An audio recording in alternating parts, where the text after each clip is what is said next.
When we return to our planet, the High Court may well sentence you to torture. He likes movies, we like movies. SeptumSin versus the world. SeptumSin versus the world. SeptumSin versus the world. SeptumSin versus the world. I'd buy that for $1. Greetings! You're watching SeptumSin versus the world. I'm SeptumSin, this is Kotobuki Jake, Hi. and we're here to show you what we got. Alright, well, any case, this time around, we got some fun stuff coming up, and I want to share with you one of the cooler things that I have gotten here.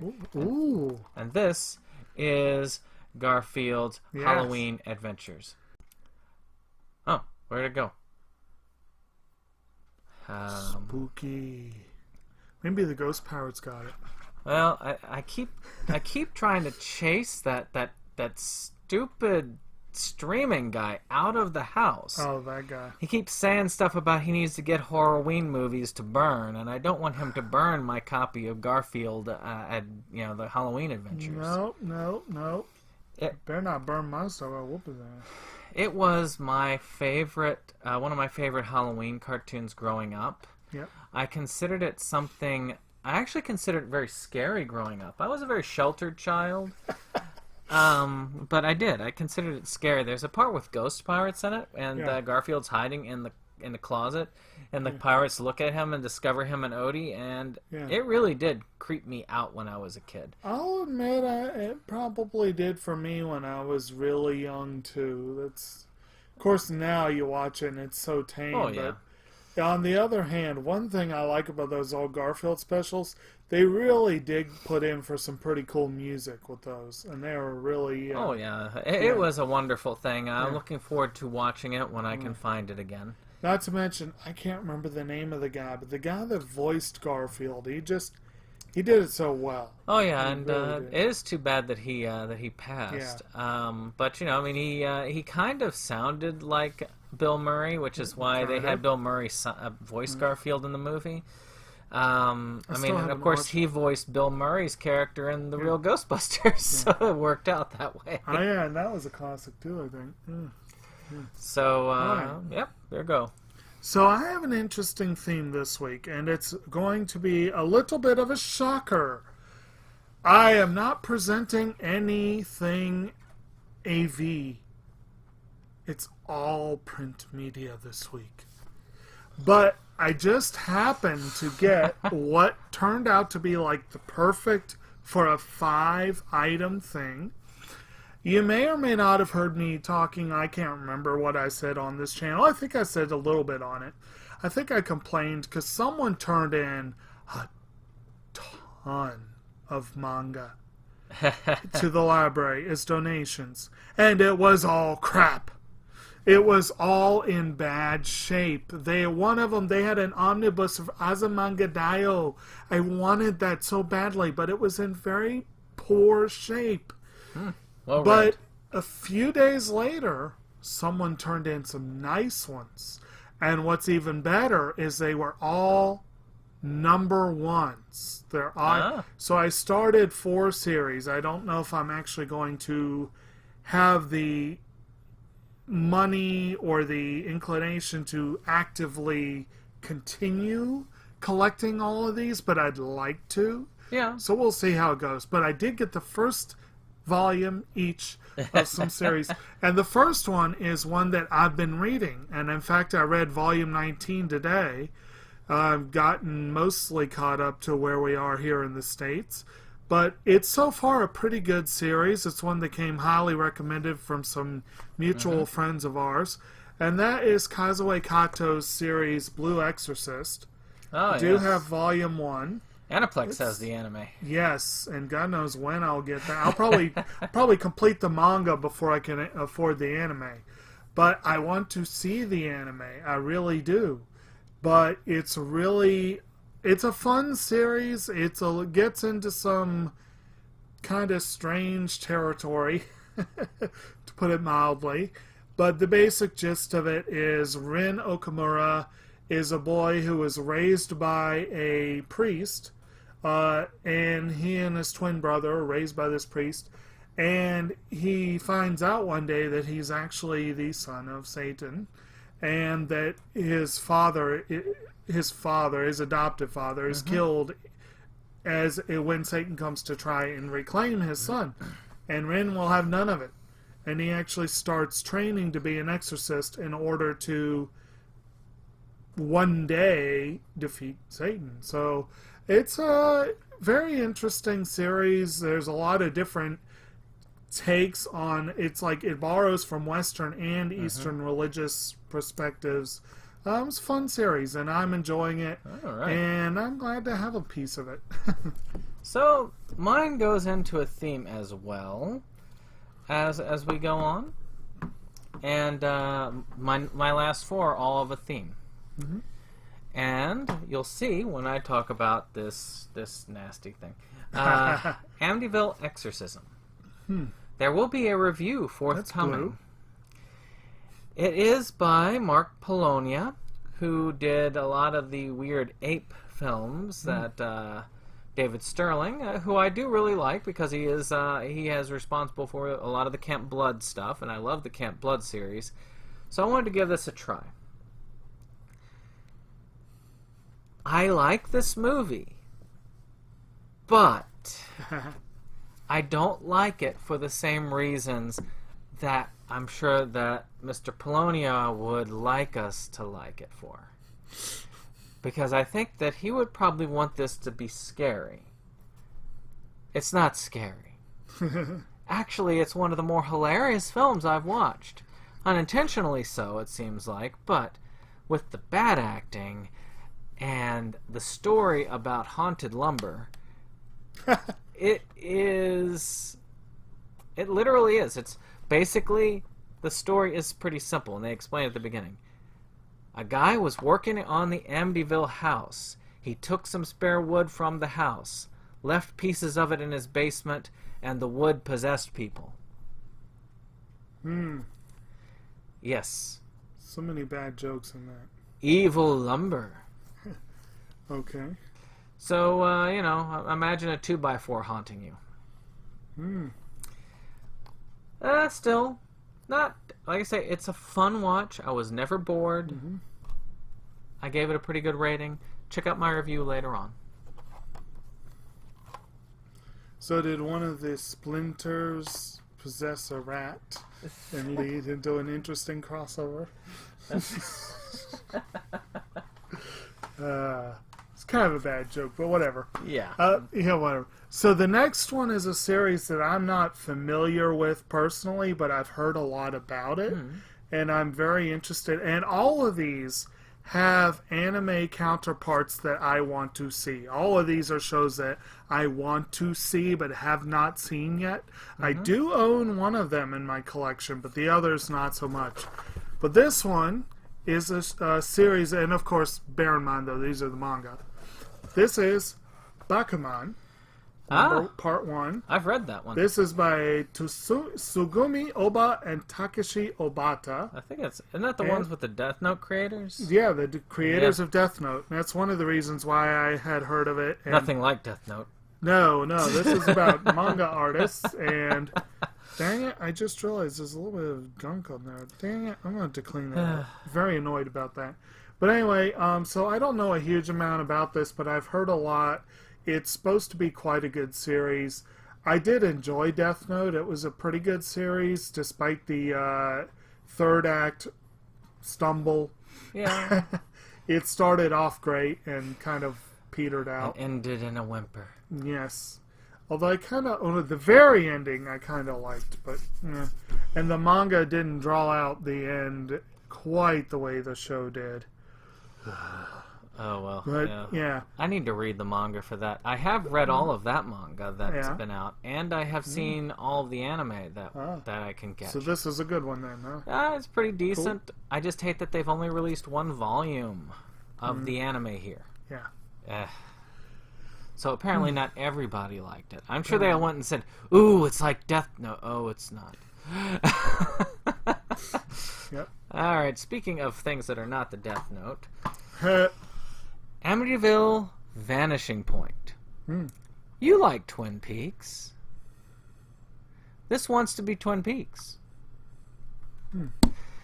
This is about a haunted boarding house that has some relation, I'm not quite sure what, but it has some relation to the Amityville haunting house. And the reason I said that is that they really want to be Twin Peaks. I mean, really want to be Twin Peaks. They use similar musical styles, direction, acting, and it still has the same weird nightmare sequences and chaotic writing. But there's one difference between this and Twin Peaks. This isn't David Lynch. Exactly.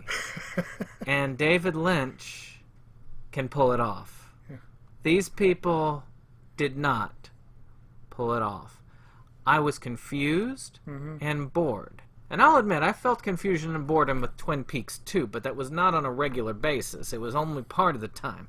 I felt that the whole movie of this. I was like, oh, what the heck? My mind just went, well, screw this, and checked out.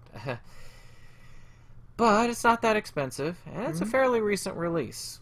I will put more on it later. But it's not one. The last one struck me as such a fun film. I had to do a review. I'm rarely inspired to the point where, okay, I gotta watch all the features. I gotta get a review down. Not here. All right. So my next one is one that should be pretty well known by name to most of our viewers, because it's a pretty well known series right now, but it's one that I have not yet read or seen, so I know the bare bones information about this, but it's one I'm curious about and I look forward to it. I've heard it's a delightful read, and this is One Punch Man. Volume 1. Also saw the anime Yes. for that. So this is one about pretty much you got this kind of, that picture doesn't really, that's more accurate to what he looks like. Yeah, they did a BuzzFeed article about doing his exercise routine. Like, why? Kill yourself. Right. But basically, so you've got this like ultra shonen-y kind of series that, wasn't this supposed to be kind of a tongue-in-cheek kind of job? More of a joke about the series, because he's One Punch Man. He defeats everything with one punch. Yes. But yet a mosquito defeats him. Well, it's harder to punch a mosquito. That's his deadly enemy. Apparently, to become ultra powerful, you got to exercise a lot and you got to lose all your hair. I'm working on that second part. Yeah. So, next one is a very recent film. Another Amityville. I guess you can tell what the theme is this time. And that is Amityville The Awakening. Amityville The Awakening. I did not mind this film. It was decent.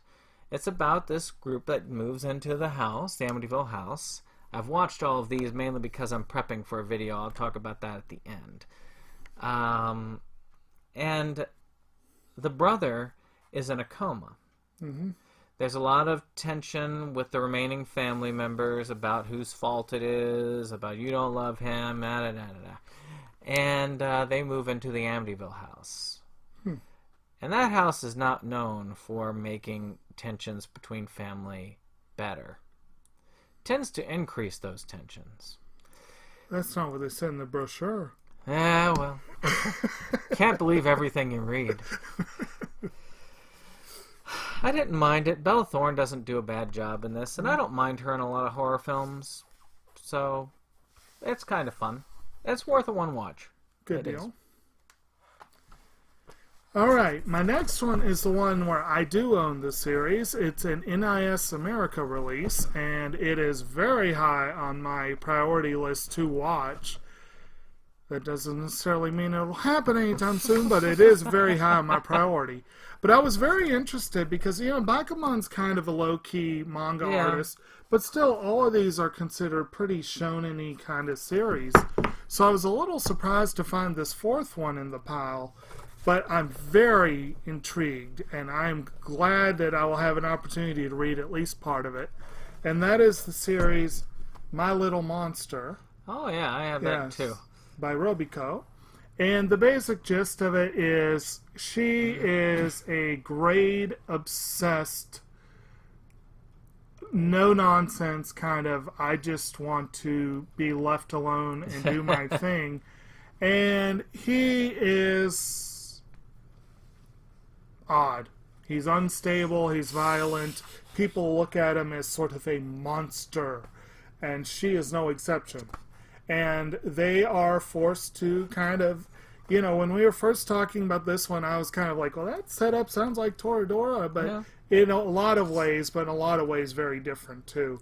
I feel like from what I hear, the personalities are partly flipped, but and now that I'm looking at this one's a little bent, and I'm kind of annoyed by that, but whatever, it's still in pretty fair shape.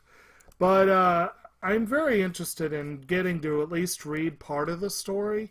And like I said, I very much want to see the anime. But, you know, and all told, I think all of these were $1 a piece. So that's not a bad price for manga.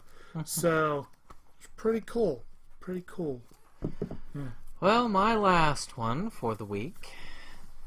Can you guess that it might be do you think it's an Amityville film? Nah. Yeah. So it's Amityville No Escape. Another fairly recent offering. I think it's 2016 or 17. And this one is this group finds a videotape of somebody who moved into the Amityville house. In another video, I talk about types of films. There's direct, indirect, documentaries, and of course, what the hell. And this is more of a direct because it involves the Amityville house directly, yet indirectly at the same time, because the students who go into it, they go on a camping trip around where the house is, and weird stuff happens. This is found footage. It doesn't always mean bad. Matter of fact, there's another one that they did, like Amityville Terror or something like that, that is very good. I like that particular one. This one was meh. Though I like the cover. I mean, look, scary.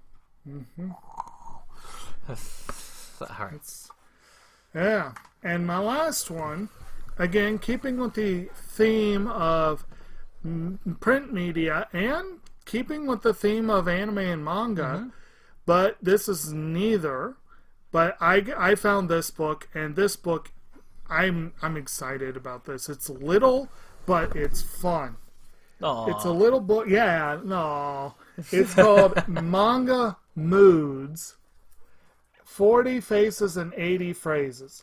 Basically, they did anime style, you know, pictures of different moods, different ideas, you know, with the cute little moe pictures to go with it. But what's really cool about it is you have the word in hiragana